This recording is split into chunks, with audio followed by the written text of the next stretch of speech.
Okay then, so good morning everyone. Today is Thursday, July 2nd, 2020. The time is 11:01 a.m. This is a special meeting to consider approval of an emergency situation regarding the implementation of broadband, rural broadband.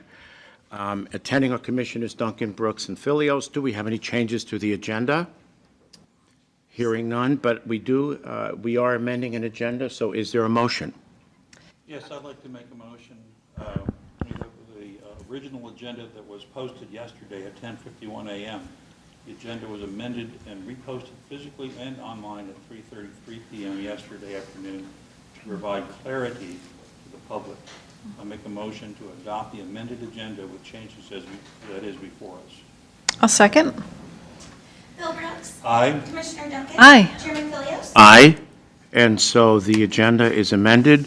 What we're doing essentially is we've had already a couple of meetings on this very topic. The most current one was at the business meeting of this past Tuesday. We met also previously with Remax the week before. And so we discussed the various approaches. Just to bring everybody up to speed, one of the reasons we are considering an emergency, the primary reason, emergency ordinance, is that the terms that have been established by the state for receipt of the funds to extend broadband service to the rural community requires that the full implementation be completed actually, by the end of December of this year. And that's what's necessitating the situation. Now, with regard to using the appropriate section of the ordinance that allows for impending peril, the concerns that we have is that one of the offerings that are going to be provided or made available is for people to avail themselves of telemedicine. So if we have folks in rural areas that need to contact a physician immediately and they don't have access to broadband, that delay could actually pose unnecessary risks. And that's one of the concerns. The other one, which is probably a longer-term concern, is if it should prove that children are unable to return to school in September, probably not likely, but if it does, then obviously the rural broadband availability is going to become even more crucial. So that's where we're at. We actually have discussed it, and we passed it earlier this week. However, we need to ratify that decision because the wording at the time, I think, was not specific enough. But what I'm going to do is I'm going to ask Mike Kennedy, who is the CEO of Intermax. Mike, would you come forward, please? And just, I think I summarized it for everyone's benefit, but if you wouldn't mind. Sure. Thank you, Commissioners. I appreciate it. I didn't have anything prepared on short notice, but I will just reiterate that the reason for this request is to make it even possible that a few of the projects that we will apply for the emergency funding could be done in the period of time in which we need them. Those include 2 towers that would need to be increased or built, and improved service so that we can make it available to people out in the rural areas. And as David Callahan has said in our first meeting, if we were to go through the traditional conditional use permit, that would take 4 to 6 months, 4 to 5 months, and there would be no way to actually get it constructed during that time. So I appreciate your willingness to consider that, and certainly I'm here for questions. At the end of the day, this is entirely inconsistent with what the state is trying to do, which is to expand rural broadband in areas where there is no speeds consistent with what we'd call high-speed internet today. Okay, would you comment regarding 5G? Some folks have expressed concerns about 5G. Thank you. Good point. And Commissioner Duncan and I had a discussion about that earlier this week. We are not doing anything 5G related. 5G is a marketing term for very close in high-speed connections, and you need to have radios and repeaters every 500 to 1,000 meters, depending on who it is.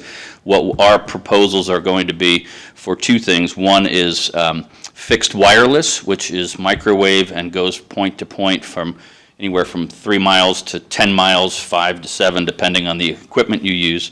And in some cases, fiber to be able to feed those towers with enough bandwidth to be able to redistribute it. So this is not 5G, and I mentioned that the other day, and I'm happy to go into the boring technical details or have someone smart in my office help you with those, because it can get pretty arcane. Okay. And I guess the final question is timeline. Take us through the timeline once again, please. Yes, thank you, sir. The grant application for the state opened 2 days ago, and it closes on the 13th, so basically a week and a half from now.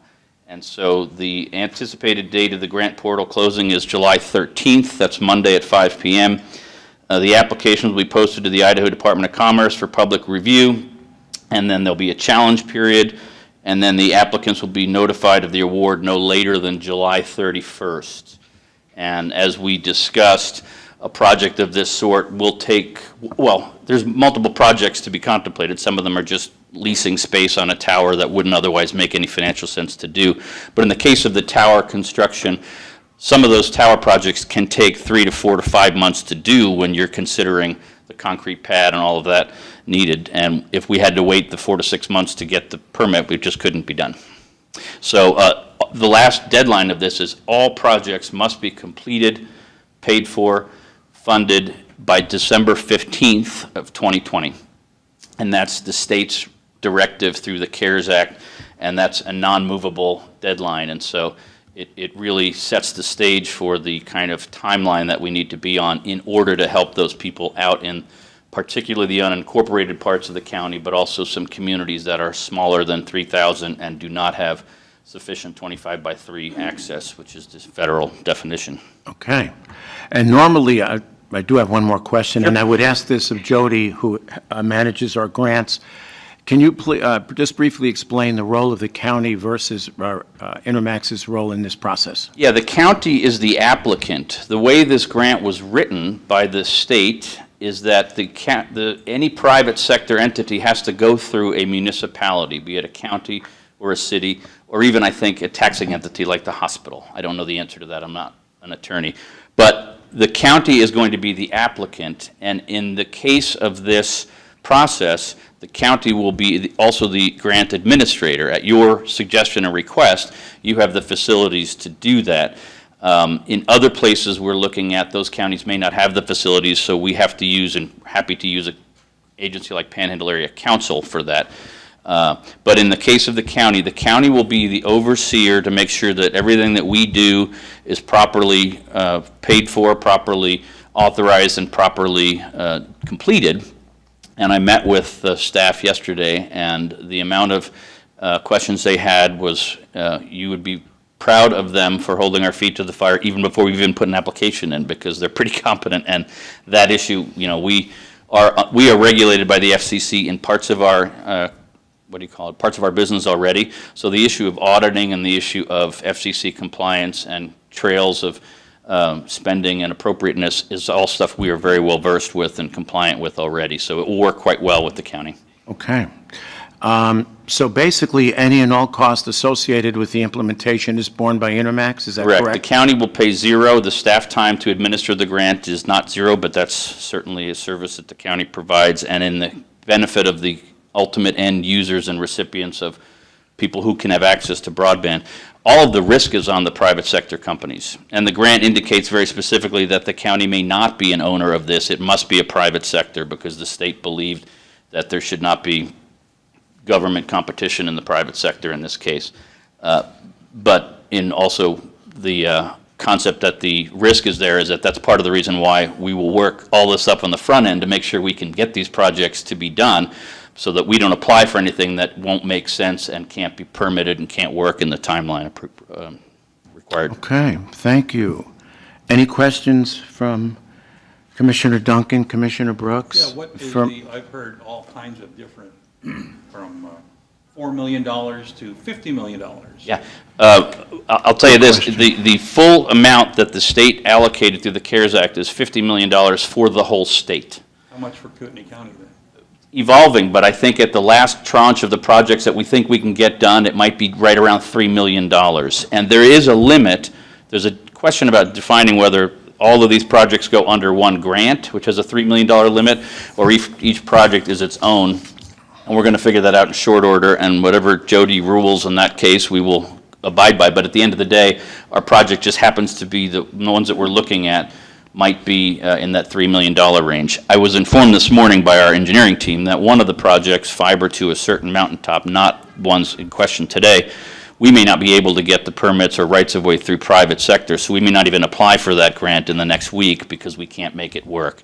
But that's, some of that is really related to the technical and logistical nature of getting it done. So I think in Kootenai County, you know, when you look at it, and I did this math, Kootenai County has about 10% of the population of the whole state, 9.8 by most recent estimates. So one could make an argument that of the 50 million, if we were going to prorate that, we ought to be in the case of $5 million. We're looking at this. Other companies may, in fact, be applying for this same money, and the state will decide that situation. If a city or a hospital or somebody else applies for grants, then we're all in that together. It's a fully competitive situation there. But because so many of our serviceable areas are in unincorporated areas of the county, you're the entity that makes sense to be able to help us get to that place and help the constituents that will need it. Let me ask another question. I was in cable television. Really? Up in Alaska. I didn't know that. Vice president of the Alaska Cable Television Association. I did not know that. And I know it's a hyper-competitive business, not just competitive. Sure. And that means two things. One, there's a lot of other people willing to provide the services. And two, you've got to really be skinny on your profit margin. Yeah. Because it's under public scrutiny through various agencies. Is there any restriction that you are the only company allowed to, I mean, is this a monopoly we're looking at? Not at all. In fact, in many of these areas, the reason that there is not sufficient service in parts of Kootenai County is because it doesn't make financial sense to do it. And so one of the options is, well, tough. The other option is just like telephone service and electrical utilities, which were regulated monopolies back in the day. Mm-hmm. The government, in the case of broadband, has decided that through user fees that are shared related to Universal Service Fund, that they go out and do auctions. And so this is not that case, pardon me, this is a grant through the state. But getting rural broadband has become as important as phone service or other areas. And this is the methodology. The government has decided not to be in the case of providing monopolies or certainties, and I fully agree with that. So the competitive nature of it is completely available, that people can put up radios and... So my company could come in and also apply for this Certainly. Grant and Absolutely. In competition with your company, and there's nothing that precludes that. Is that correct? That is correct. And I don't know if anybody else is. We've been focused on our own knitting, as it were. So they may be in the next 2 weeks. All of these grants will be on the transparency.idaho.com, if I may have that address wrong, but the website will be updated for those. And in some cases where two projects come in that are competing for the same area, the state will determine at that point, if they come from different entities, which one they choose. So it's not a monopoly. Not at all, no. One other question, and then I'll be quiet. You don't need to, it's your meeting, you don't need to be quiet. I just want clarity here. Okay. What I'm understanding is we're authorizing the expedited application for this grant. The application wouldn't be expedited, but the expedited conditional use permit to be able to build in the case of two of those towers, yes. But these things are applications, is what I'm saying. Yes, sir. This is not an overall approval of the project. Well, that will come from the state, who decides who gets the grants. Right. I just want that clear, too. Yes, sir. Good point. Yep, great That's point, all. thank you. Thank you very much. Leslie, question? Thank you, ma'am. You sure? Couple statements, no questions. I appreciate it. Okay. Do you want to make your statements? Sure. So I am not at this point concerned with the project. I did go ahead and say that the application was fine.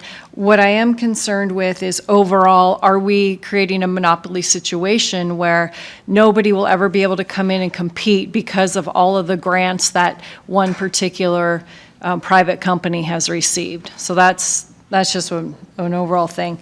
But here today, what we're doing is saying that we've found a way to declare imminent peril. that serious and imminent danger, exposure to injury, loss, and destruction is going to happen, and I don't see that right here. I see that we do have another process that we could go to that would be more transparent, that we could publish in the paper and in about 5 weeks get the same conclusion instead of using an imminent peril statute, because I'm concerned, if we keep crying wolf, there's going to be a real imminent peril situation come up, and it's just going to be one of those things, yeah, but we don't believe you because you declared it here. So I personally can't find imminent peril in this situation, and that's why I'm just against this particular decision that the board made on Tuesday. So saying that, we still have time, like Mr. Kennedy said, there's going to be a challenge period so everybody can review his thing. And I'm not saying that I'm against the project. I'm just saying going about it through imminent peril is not what I can support, if that makes sense. So, that's all. Okay. Any other thoughts? Well, are you ready for a motion? Well, almost. Do you have any thoughts? I already gave you. Okay. Yeah, and I think we debated this the other day. We went essentially with a fine-tooth comb through the project, through the timeline, to see if, in fact, there was any other way we could handle it, and that's not the case. And as I pointed out earlier, if you're in a situation where you have a medical emergency, and I live in a rural area right now, and there are times when I try to log in and conduct a transaction that it can take minutes, and sometimes minutes can be a life or death situation. I've been a member of the BOCC going back to the prior board for 3.5 years. We have never used this section of code. I doubt it will be used again, except perhaps in an actual emergency.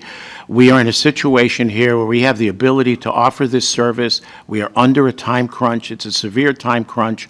We've investigated going about it in the normal fashion, if you will, and that just doesn't lend itself for this timeline. We didn't establish the timeline. The state did that. And so I personally do not have an issue with it. As to the question of the creation of a monopoly, I think Mr. Kennedy already addressed that. There are ways for other companies to do this. They can certainly even approach us and ask us to administer the grant for them as well. So we are not in the business of favoring one provider over another. So having said that, I'm ready for a motion. Hey, I just want to rebut one thing. Telephones still exist, and if you need to reach your doctor, I have many friends, because I too live in the rural area with actually no broadband and probably not even any broadband capability once Mr. Kennedy finishes his project. Telephones still work. I have a girlfriend, that's all she does is telephone her doctor now. They set up times. She doesn't use internet to do that. So I just want to say that once again is not where I can go with this, but, So then how would you propose to meet the timeline?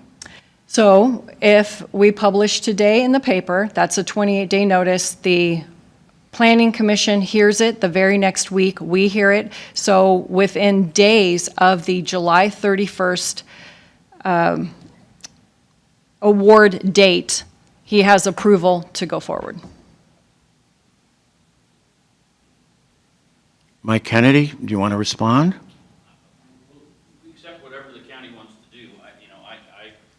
I know that every day that goes by where there is any uncertainty in this process, that we can do what we need to do, it makes it less likely that we can accomplish these goals. And the money will be lost to the people that otherwise would be benefiting from it, who can get access to broadband, who cannot now. So. Okay, thank you. Director Callahan, did you want to speak? You understand the process and the timeline better than anyone.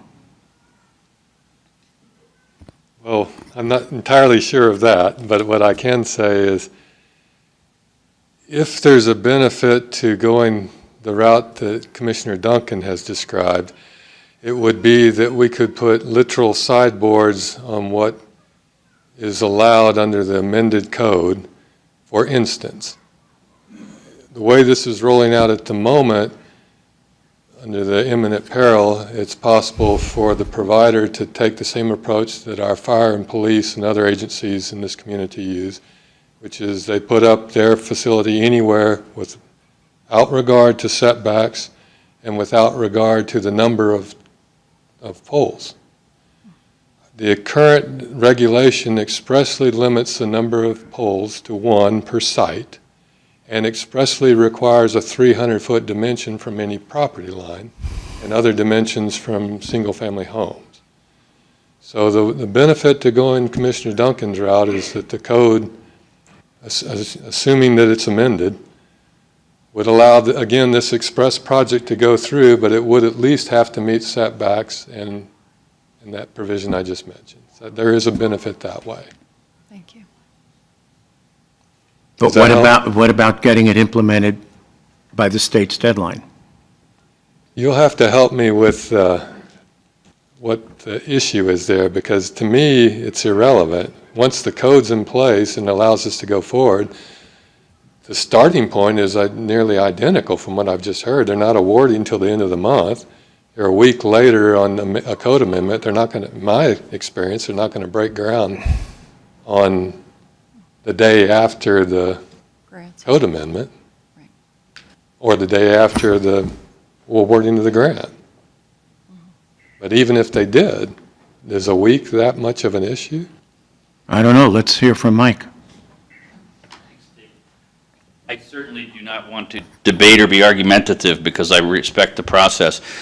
I might say that, David, in the case of what we're trying to do, the unknown is always something called winter. And if we get an early winter and we haven't begun getting stuff in the ground until September, October, there's a chance that we're going to have real problems in getting it completed. Not impossible, but one of the things that we really need to do in this process is make sure that we can secure the subcontractors and contractors as early as possible so that we have the ability to get these projects done.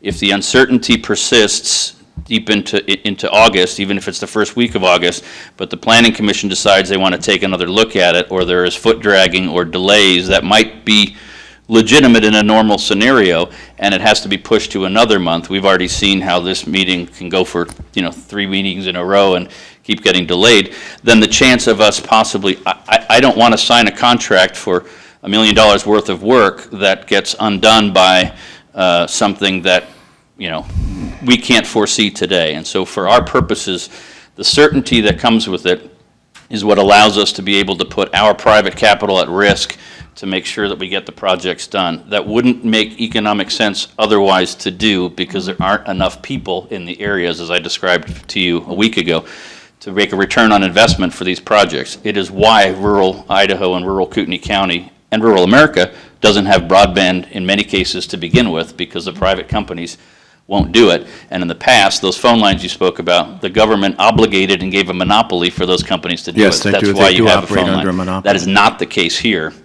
So we're trying to do it through grant process, and in this case, one that we didn't see was available 2 months ago, and now we're trying to get a whole bunch of work done in a short period of time.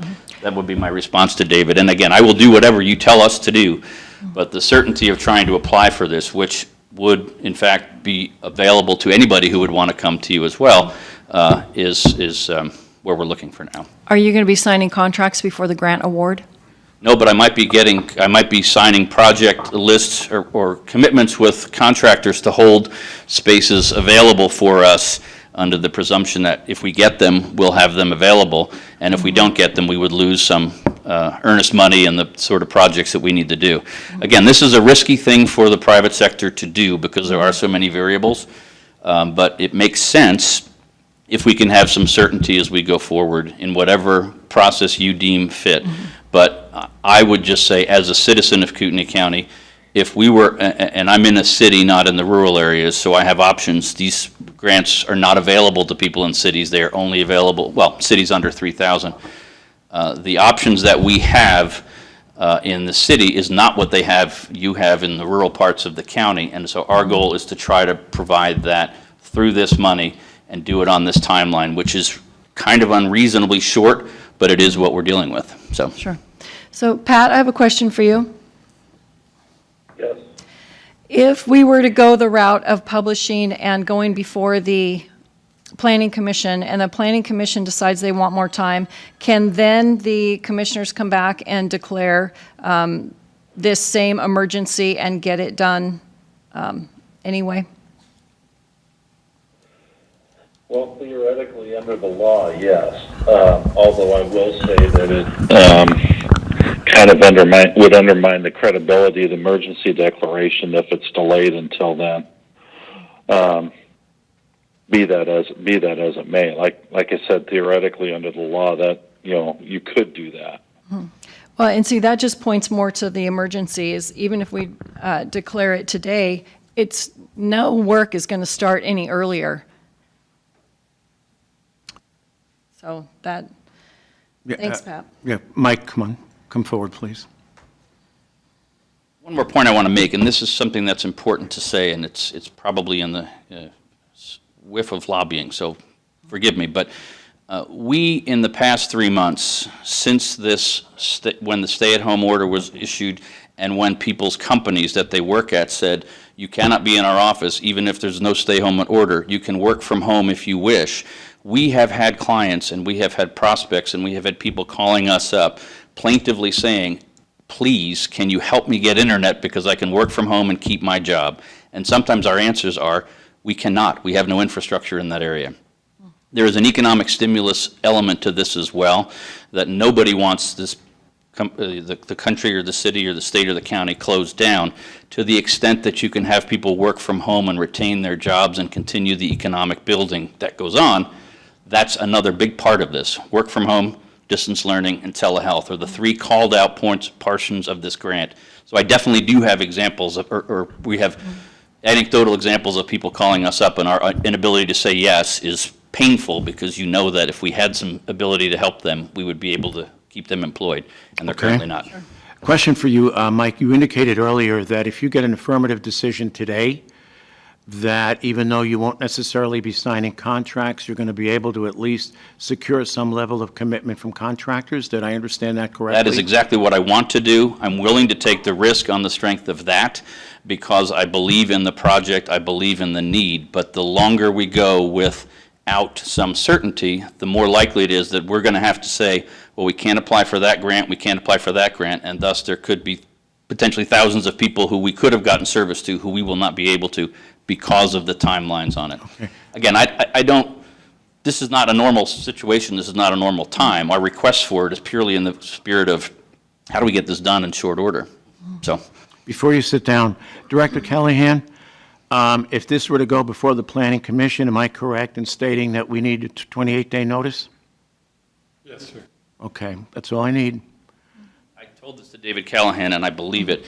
We will construct anything that's constructed to the standards and requirements and, what's the right term, conditions that the county would apply to us. We will work with Planning Director Callahan and anyone else. We will make sure we have private inspections if need be, that will be at the county's level. We aren't trying to avoid any qualitative measures here or get us into any situation where we're waiving something to build a small operation. I spoke with Grant Kinsey yesterday or 2 days ago in the meeting.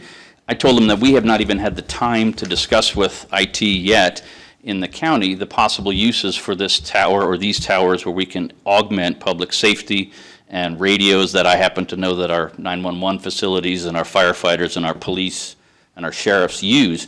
We haven't had the time to have those conversations because we've been working through the process to see if we can even get the options. None of this means we're going to win any of this grant money. This is all towards, can we help and get out further into rural Kootenai County and improve the services there, and the benefits that will come from that later, we definitely want to be part of. Sure. To help providing. And I understand Mike. time constraints. I understand, what you're saying. I still can't say that, excuse me, 5 days to a week causes us to find imminent peril. Just because the state is putting constraints on, I still can't get to that, human lives are in danger imminently to do that today. I am not an attorney, and I had nothing to do with drafting that code. Caitlin Kling is on the phone if you needed to ask her questions, but I would suggest to you that there already exists at all levels, national, state, county, and cities, a declaration of emergency that we are under right now. So the notion of imminent peril is not a new concept. I don't know where those words come from, not being a lawyer. State law, yeah. But the declaration of emergency which exists allows for some flexibility to get projects done that will benefit faster than we otherwise would be able to. If that timeline wasn't December 15th, but it was June 30th of next year, I wouldn't be in front of you. We would be fine because we could get these things done. But that is the handcuffs under which we're operating to try to do this work. Yeah, and if I understand correctly what you said earlier, this isn't a matter of 5 days or a week.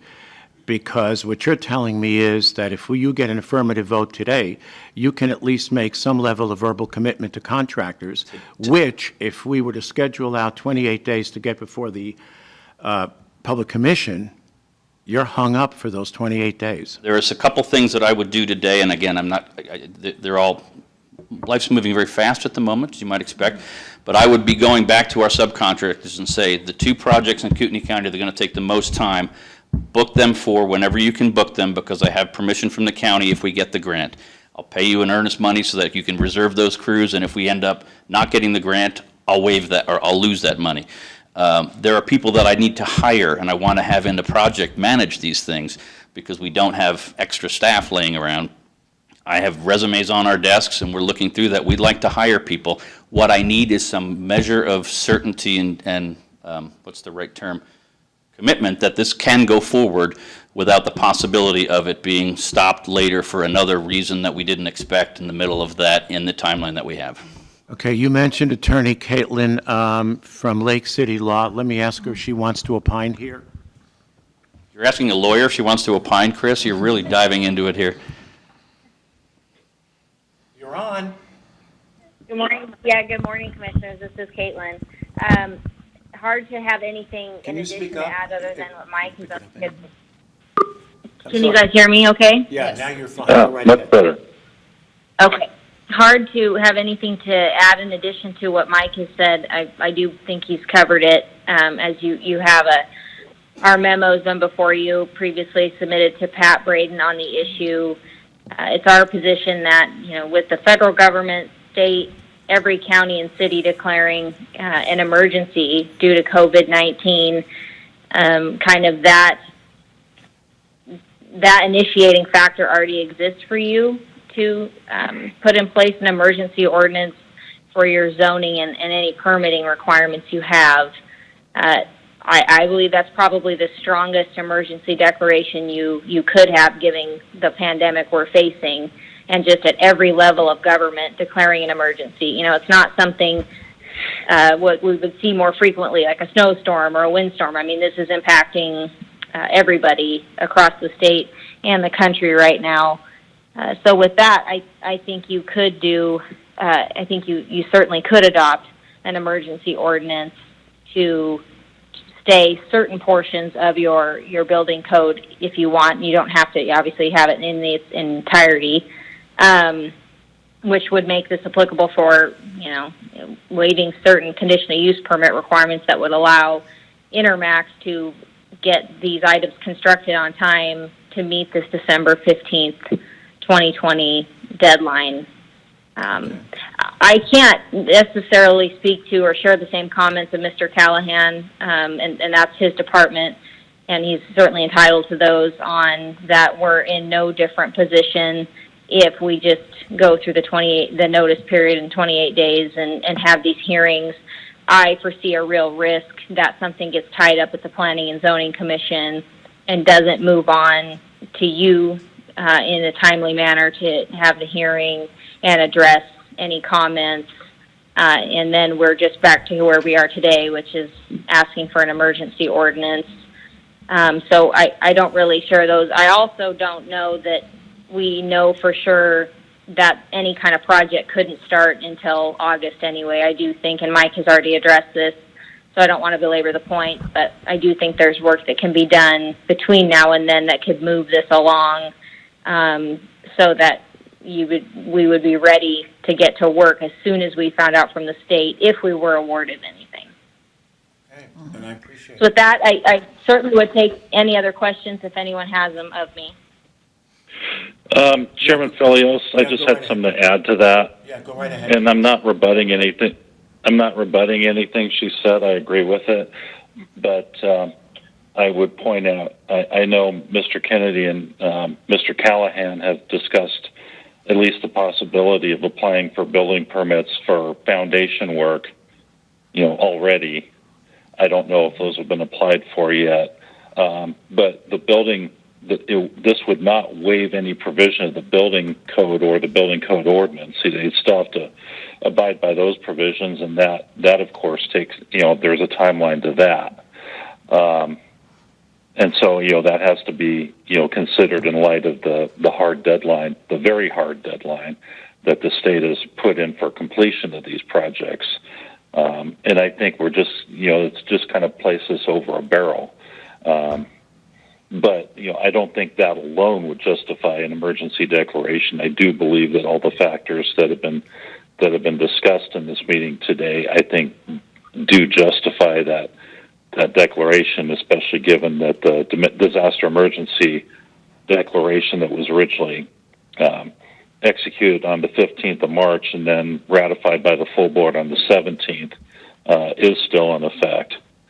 And so I think that given that and, the fact that, the number of COVID-19 cases has increased significantly, to, where it's, they're being confirmed to a greater degree than they were when the declaration was issued, I think, and the effects of that and the response to the pandemic in Idaho and in Kootenai County, have a direct effect on, not only, on existing broadband networks as well as the ones proposed to be, or as well as disadvantaging people that do not have that service. And, I certainly also respect Commissioner Duncan's comments, and I think they are well taken. But I do think, legally, I think the emergency declaration the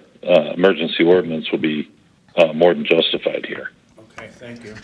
One last note I want to point go out right ahead, please. to Planning Director Callahan and Mr. Braden. We fully intend to comply by every rule that we need to do in the timeline related to projects, stability, sturdy, inspection. We will be working with the county on those things to make sure we get them right on all fronts, including the grant administration. A quick question. I didn't get Attorney Caitlin's last name. Kling, K-L-I-N-G. Okay. So for everybody's benefit, Attorney Caitlin Kling is an attorney for Lake City Law, which incidentally represents Intermax. And Pat Braden, of course, is our civil deputy prosecuting attorney, just so that everybody's aware. Okay. On that note, I think we've heard enough. Is there a motion? Yes, I'd like to move that we ratify. Are you guys allowing comments, public comments? Ma'am, public comments will be at the end after a decision is made. This is a public meeting. It is not a public hearing. There are distinctions. And so we'll proceed with the motion. Okay, thank you. I move that the board ratify the decision to waive the conditional use permit requirements for Intermax to begin construction of broadband locations under the imminent peril exception, thereby allowing the county to temporarily suspend the conditional use permit process for broadband towers. What's the relevant code? I see. It's Idaho Code Section 67-6523. Yeah, 6523, okay. And we will put the signing of that ordinance, putting that into effect on Tuesday's business meeting with the concurrence of the board. Okay. Okay. Is there a second? I'll second. Bill Brooks. Aye. Commissioner Duncan. Nay. Chairman Fillios. Aye, and the motion is carried. Public comment. I'll allow 2 minutes for each individual.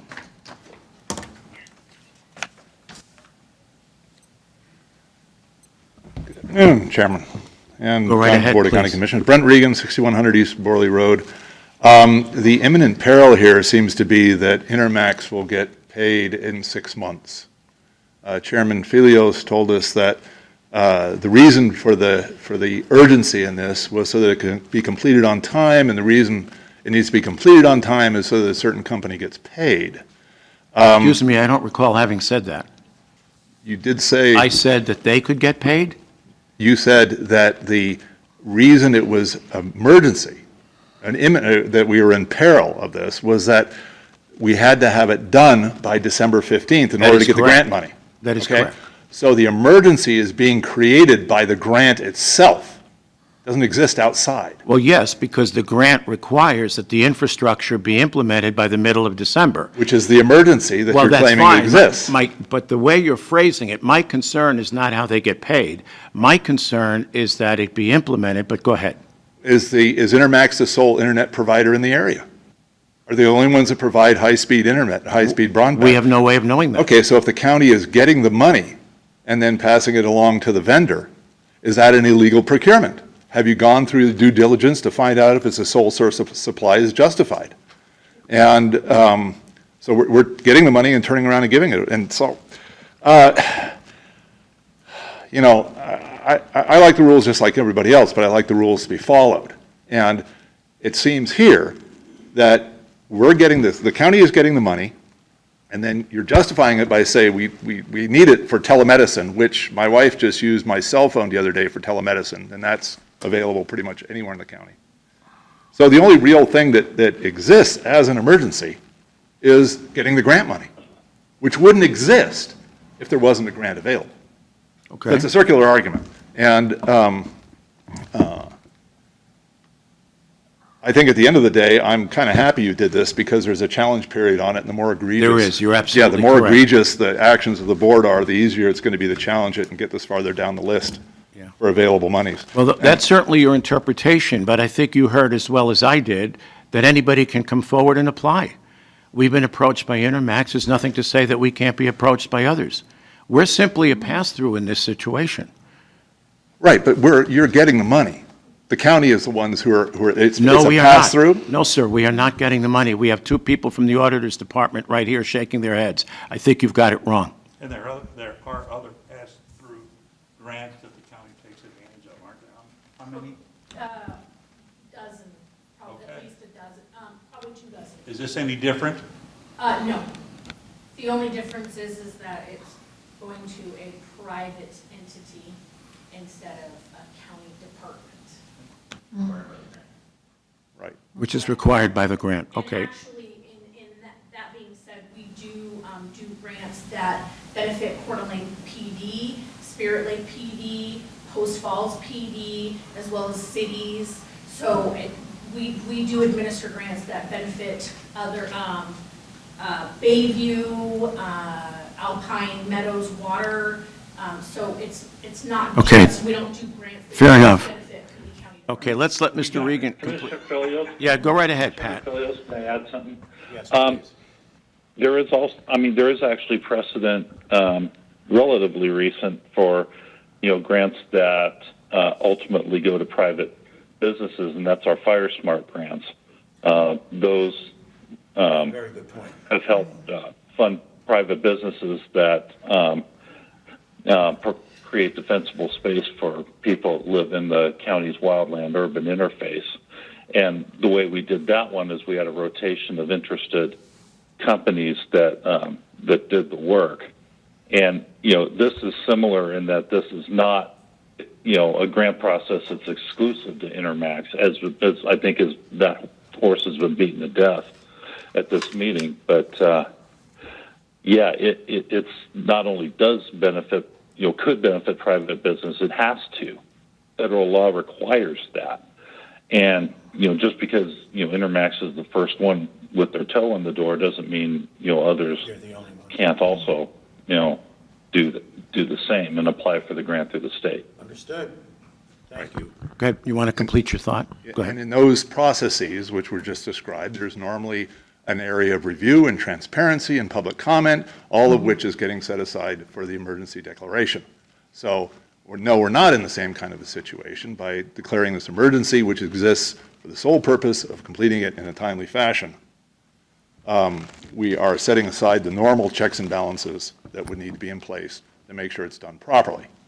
And that was my objection, and I think that's the objection that's going to carry the day. Just as a side note, I'm wearing a mask, even though I was in here 2 days ago telling you against it. A week prior, I was at a meeting with some 600 people, and I'm now in the period when I could have a contagion, and out of respect for everybody here, I'm wearing a surgical mask, which prevents me from expelling any Transmitting. potential virus, and I wanted to be here personally. So that's why I'm wearing a mask right now. All right? Well, thank you Thank for you very that. much. And there is, by the way, a challenge period, and I think Mike Kennedy pointed to that. Work is other companies. Come right up. Again, I'm learning this as we go. I'm not expert on it, but in that challenge period, the challenge would be for other providers to say that area is not served, or we are serving that area and not the other way around. So that's a state decision that they will make as to whether or not two providers say Okay. you shouldn't do that. So Fair enough. it's an inter-company challenge process. Understood. Can I make a comment really quick to Mr. Regan's? Okay, Julina, state your I'm full sorry, name and your I'm, role. Julina Hildreth, and I'm with the Auditor's Office, and I handle the grants through the county. And I just wanted to clarify that being here today, we're discussing imminent peril. We're not discussing whether or not the county can approve this grant. And I think my interpretation of what you said, I think there's some confusion there. The board doesn't need to come to a public hearing or even have a meeting like this to discuss whether or not we accept the grant. That is done through the county. What your concern is, or excuse me, today would be whether imminent apparel is appropriate or not. And I think from what I heard you say, there was some confusion and that we're approving a grant necessarily that we shouldn't be, or that, people should have a vote. But our normal grant process doesn't work like that. That's not the way it works. So I just wanted to clarify that realistically, the whole meeting, the reason for the meeting today is imminent peril, not whether or not the county decides to be the administrator for Okay. a specific grant. Thank you for the clarification. Appreciate it. Anybody else wish to speak? Autumn, come right up. I would wish to speak. Oh, okay. Autumn, can you hold off, please? Let's let this lady speak. Ma'am, would you please give us your name and address? Yes, my name is Rochelle Emery, and I live at 14128 North Church Road in Rastrum. I am in one of the affected areas that there is very little internet. It is egregious and criminal what HughesNet is doing to our area. We have suffered for years paying a horrific amount of internet that is mediocre at best. So you guys do not have to convince me that this is right for our communities. We desperately need it. My concern is using a virus as imminent peril. We live in nature, and there are viruses and bacteria in the trillions around us at all times, and I feel like this is just setting a dangerous precedent and just basically taking advantage of this order for a grant that should be able to run its course as given. So I'm concerned, and also with the lack of the 28 days of public comment and discussion, am I even going to be affected by this? Are you guys going to serve my area, or is this going to get shoved through quickly and only help people that live in Cougar Gulch because they have $1 million homes and live in an HOA? So that is my concern. Okay, well, by the way, I live in Cougar Gulch. I think the trees are too tall for me to be able to take advantage of the service, so there's a partial answer to your question. And we're not served there today. Interestingly enough, though, Black Rock is, to your point, but that's a whole nother matter. Thank you, Rochelle. Appreciate the comment. Autumn? Summer. Summer. Well, at least I'm in a season. And it is a legitimate name, I right? get called Heather quite a bit too. I just had some questions, because from I would call a non-legal point of view, imminent peril to me seems like something's falling over, or major infrastructure's broken, like we can't wait 30 days to fix something. So I didn't have a chance to read the whole imminent peril statute, because legal statutes are hard to read through. What is the imminent peril one? Because just from a uneducated, background, putting up broadband towers is important, but it doesn't seem like imminent peril regardless of COVID. To me, that would be more an infrastructure, or, something big is broken and we have to fix it. Okay. Pat, do you want to handle this one? I can also read it. I have wanna it read right it? here, Go ahead. Pat. Okay, good. So, is that a? Go ahead, Leslie. Okay, so 676523, emergency ordinances and moratoriums. If a governing board finds that an imminent peril to the public health, safety, or welfare requires adoption of ordinances as required or authorized under this chapter, or adoption of a moratorium upon the issuance of selected classes of permits, or both, it shall state in writing its reasons for that finding. Okay. So then I would. Yes, and the emergency ordinance I've drafted does do that. I think, the board has pretty broad discretion in terms of, determining what is an imminent peril to the health, safety, and/or welfare of the citizens of the county. It's not, I wouldn't say that it's unfettered. I think there are sideboards that, if a reviewing court would consider in doing that. But I think if it's done, within, reasonable discretion, you perceive the matter as one of discretion, you consider, the various alternatives and choices that are lawfully, that you can lawfully take, and you reach a decision through an exercise of reason, then I think normally those types of declarations would be upheld. Within that scope of discretion, I think it's more a public policy question than a legal question, and certainly I think there is room for debate. I think I would be comfortable defending the legality of emergency declaration or an emergency ordinance in this case. I also respect the opinions of Commissioner Duncan and both Mr. Regan and Ms. Bushnell in dissent. So then it just becomes a decision of the board within the scope of discretion I've described. So you wouldn't think that it would open the county up to legal issues? Because one of my bigger concerns is if people don't find this imminent peril legal, that it get challenged in court and then taxpayer money is wasted on something that could have gone through normal channels and not be open to a lawsuit. I'd like my taxpayer money to not be used that way, to be used to go the regular process personally. I think he answered that. Yeah. Yeah, he said that he would be, if that were to occur, he'd be comfortable defending it.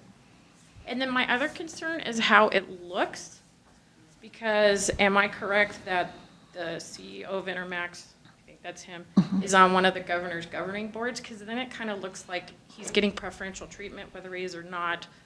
I don't want the county to look like they're giving preferential treatment, because again, that would open you guys to legal issues that I don't want my taxpayer money being spent on. And that seems, it may not be that way, but it appears that way, and that concerns me. Anybody want to respond? Well, I think that maybe in the challenge period of the grant, would be And what- maybe the proper. What is the challenge period for those of us that aren't aware? I think Mike specified. July 15th through the 26th. And then you have more hearings and people can come in? No. 15th through the 26th. Yeah, those hearings would be before, 21st. I'm sorry, 15th to the 21st? Yeah. No, those hearings are not before us. Okay. Those hearings would be before the state. Is that correct? So Okay. then if I had concerns, you guys would post stuff where I could express my concerns to the state then? Yes, since it's not through absolutely. you? Yes. Okay, thank you. You're welcome. Anyone, we've only got about 5 minutes left, so I want to get through these. I'm trying to hold to 2 minutes, but go right ahead, sir. My name's Brett Surplus, the Rathdrum resident. Listening to this thing, between as far as the attorneys and, of course, Mrs. Duncan's opinion, I do think that it does order as far as the abuse of the code. And the reason being is because you've outlined on public record that you have a timeline to meet to be able to allocate that money. So you've killed your whole basis on the apparel portion of it. It's not proper guidelines to be able to utilize that, and it's abuse of it. I'm totally for, as far as having more broadband. I've dealt with that kind of stuff. People need to have that. But abusing it is wrong. And you may have an attorney that says he has no problem defending it, but we're going to pay for it. And it doesn't mean he's going to win it either. That's the one thing about court of law. You can have all the confidence and the skill level you have in front of a judge, but it comes down to, as far as the 12 that's going to make that determination whether or not you did something wrong. And I think as far as making the motion, I think Mike's got a great plan as far as that's concerned. I think the biggest thing for this community is to make sure that, one, is this ever going to go to a 5G? So it'll never, ever. You have to build so many towers in a short period of time and 5-acre lots. Okay? I think as far as that's concerned, if you were straight with the people of this community and said, hey, we have a time window that we need to be able to utilize, they'd be fine. But I can tell you the people that are waiting to go ahead and get their deck done because of the fact that you changed the permit process for them, or they've got bank loans that they're trying to go ahead and get pushed forward and whatnot, you've created it to where it's okay to go ahead and make it acceptable for a private entity because the fact for money to be allocated from the federal government versus your regular taxpayers who put you into office. What's your point? I'm struggling. What's your point? What's my point? Yeah. The point of trying to utilize as far as it as in peril. Well, I think the attorney's already addressed that. If you don't want to accept it, that's certainly your right, and that's your opinion. I think he also expressed confidence in his ability to be able to defend it. I don't know what more I can say. Okay, it doesn't come down to as far as being able to defend it. It's about winning it. It's about abuse of a code. That's my point. Okay. Do you understand that? As Oh, far I as an understand. abuse of a code, okay? You are trying to utilize for a window of opportunity surplus. by December 15th. Okay, your 2 minutes are up. I get what you're saying. I respectfully disagree. You've made your point. No, Now, you would didn't. You please just sit flat down? out told me flat, right here, what's my point? I just got it. You No. you stated it again. I'm fine. Thank you. Yes, Mike. One last, I just, I'm sorry to interject here, but my question was actually never answered. And who's this? This is Rochelle Emery, and I'm asking about the areas. If you guys are going to go so far as to use imminent peril to pass this, are you guys going to make sure that every single area is going to have access? If you guys are going to go around and use this imminent peril clause, every single rural community in Kootenai County should be covered then. And I don't know where that information is. So can someone please answer what areas are going to be served? So, yes, so in the grant, when the grant is posted online, you will be able to read it and see exactly what projects are being proposed. And if that still doesn't answer your question, I'm not sure if Mr. Kennedy would be willing to take your call, and so he could, yeah. for certainly, we are not going to be able to do 100% of everywhere. The grants wouldn't permit or provide for that, but it will be on the transparent.idaho.gov website.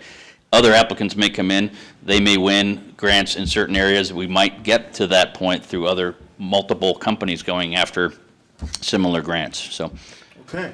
One last question. I wanted to point, I respect the question from Woman Summer. I wanted to clarify. The Governor's Broadband Task Force was a volunteer effort that we were, there was about 50 people appointed to that.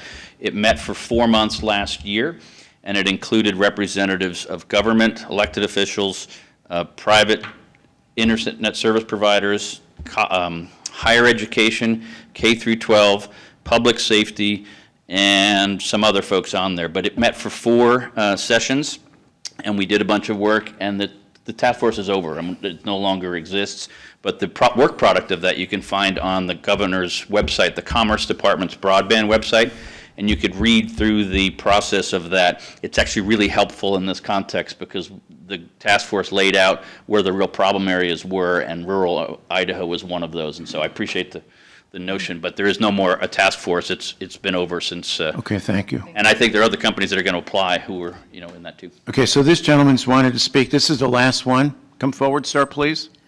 All right, ma'am, you can go as well, and that's it. Thank you, Commissioner Fillios. My name is Michael Moore, 6562 West Harbor Drive, Coeur d'Alene, Idaho, and I assure you I'll be very brief. Just a point of clarification, I think it would be very helpful if we could identify where are these 2 towers going to be placed in the county. That was never articulated that I'm aware of. But I think I can answer that. Okay, One is thank you. Lone Mountain, and the other one is Best Hill. Is that correct? Okay, thank you. No, but That go would right have been ahead. very helpful.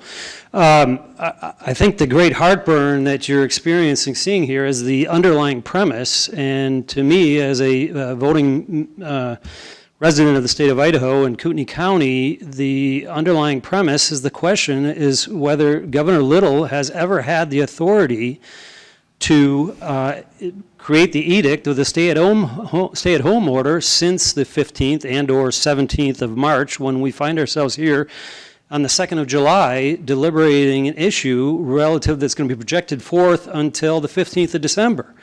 So, I think at some level, and this isn't the place for it necessarily, but the question simply illustrates the excessive authority that appears to have been appropriated by the governor unto himself, apart from necessary legislative debate about whether we are indeed in a state of emergency and/or imminent peril.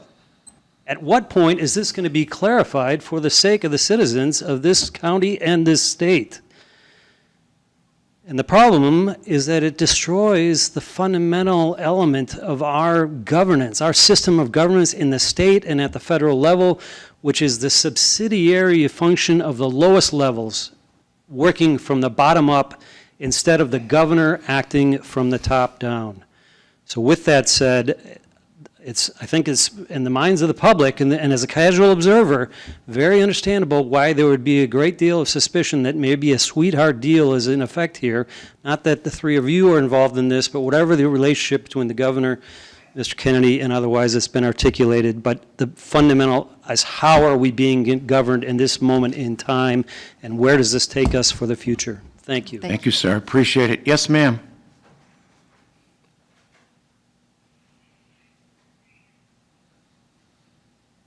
Name and address, please. My name is Sandra White, 939 West D Court in Hayden, Idaho.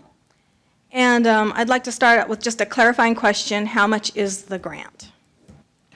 I think Mr. Kennedy said it was it $3 million or $4 million? $3 million, depending on what project. Okay. All right. Well, I just wanted to say that, start out by saying elections mean something. And my trust has been shaken. Because it's in times like this when we depend on our elected officials to act with integrity and not stretch the law. And many government officials have done it, and we've been over barrels before, but I believe that stretching the law is done to our own peril. And if we can't trust you to treat imminent peril with great respect, then how much can we trust you? And I just want to make that statement right now. Okay. Thank you. Okay, on that note, the time is 12:03. I would actually like to be heard. I'm a call-in, and I just found out at the last minute about this. I would like to be heard. Who is this? Your name, please. My name is Rhonda Sand, S-A-N-D. Okay, so Ms. Sand, you'll be the last one. Go right ahead, please. 2 minutes. 2 minutes. Okay, my name is Rhonda Sand. I own a multi-million-dollar company in Kootenai County for the past 26 years. I own 4 properties in the county, 3 of which are considered rural. I was born and raised here. 3 of my 4 parcels were purchased and maintained specifically because they do not have the intrusion of wireless internet facilities. I can utilize satellite internet, I have landlines, and I have cell service, and they all work great. I do not need anything more at my properties, and I do not consent to the invasion of my personal property by Kootenai County, which would violate the constitutional rights afforded me and my neighbors that all live out there for the very same reason. Per the landmark Supreme Court case 5 U.S. 137, Marbury versus Madison, it is a general and indisputable rule that where there is a legal right, there is also a legal remedy by suit or action at law whenever that right is invaded, which is what you are proposing. It is also settled law that if a wireless company has no significant gap in coverage, which I do not in all 4 properties, it has no need. And if it has no need, it has no right. You cannot take away my rights just to give rights to a company that has no right. Since you are proposing to obliterate any inquiry of need, you are already invading and violating rights. Our property values are increasing right now, and the reason for the influx in new residents is due to the fact that they can live in the county freely and without invasion of privacy that this so-called broadband proposal imposes. Your decision, if against me, would have a financially damaging outcome to my property values, and that will come back to you. The Supreme Court case Owen versus Independence personally allows us to claim that you three have deprived us of our rights. In Title 18, U.S. Code 241 and 242, it states that if convicted of this deprivation of rights, per citizen who joins in this case, you will be fined $10,000 per person plus 10 years in jail or both. Ms. Sand, your 2 minutes are up, but I want to, Ms. Sand. U.S. Code 1983 and 1985 and 1986 clearly establish our right to sue anyone who violates our constitutional rights. Therefore, you must review every incoming application and decide independently whether it can or cannot lawfully be cited at a carrier's proposed location. Okay, so Ms. Sand. Ms. Sand, we're going to have to cut you off now, but I have some direction for you if you would like. I have stated no matter of mere concern. Okay, all right, we're going to have to cut her off. Okay. Sorry, folks, we don't like to do that, but some people overstay their welcome. I hope you can appreciate that. In any case, it's 12:07. Thank you, everyone. Meeting adjourned.